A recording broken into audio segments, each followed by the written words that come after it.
अच्छा, अब मैं सदा हूं ये कैसे जाने? अब शरीर के रहते तक तो तुम्हें देखो, शरीर में आ जाते हो तब तुम हो, ये तो पक्का ही है। शरीर के रहते तो लगता है ना, पर देखो स्वप्न में तुम स्वप्न में थे, जरा ध्यान दो।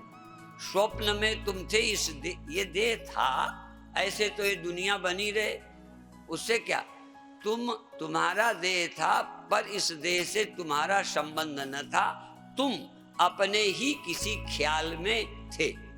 तुम तो थे ना, तुम माने देह नहीं। ये तुम शब्द का जो प्रयोग होता है देह अर्थ में नहीं है। यदि देह अर्थ में होता, एक चीज का विचार तुम रोज करो, यदि तुम देह हो तो देह तो खाट पर पड़ा था, स्वप्न किसने देखा? क्या स्वप्नों का दृष्टा देह होता है?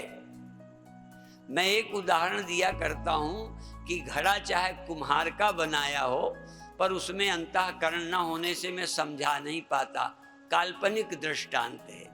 मिट्टी में घड़े का रूप कुम्हार ने दे दिया, मान लो उसके अंदर अंतःकरण होता तो घड़ा, कुम्हार का बनाया घड़ा, कुछ देर बाद जब वो नींद आती ना उसकी बुद्धि को, उस निद्रा में इस कुम्हार के बनाए घड़े को भूल जाती और वो स्वप्न में एक घड़ा देखती।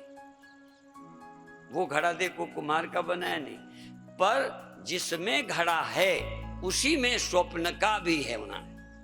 स्वप्न का आश्रय और जागृत की प्रतीति का आश्रय एक ही है, इसलिए स्वप्नांतम व जागरितांतम व, जो स्वप्न के अंत को देखता है, जो जागृत के अंत को देखता है, जागृत अवस्था के अभाव को और स्वप्नावस्था के भाव को और स्वप्नावस्था के अभाव को जो देखता है, इनके अंत को देख लेता है, वो कौन है?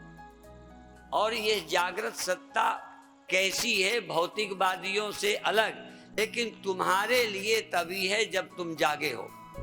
तुम्हारे लिए ये जगत, ये देह और सब तब है जब तुम्हारी जागृत अवस्था है। देह बना रहे, तुम्हारी जागृत अवस्था ना हो तो जगत क्या है? और जागृत अवस्था किसी की स्थायी नहीं है। देह रहते भी जागृत नहीं रहता। देह तो कुछ टिकाऊ है, 50-100 वर्ष रह रहा है।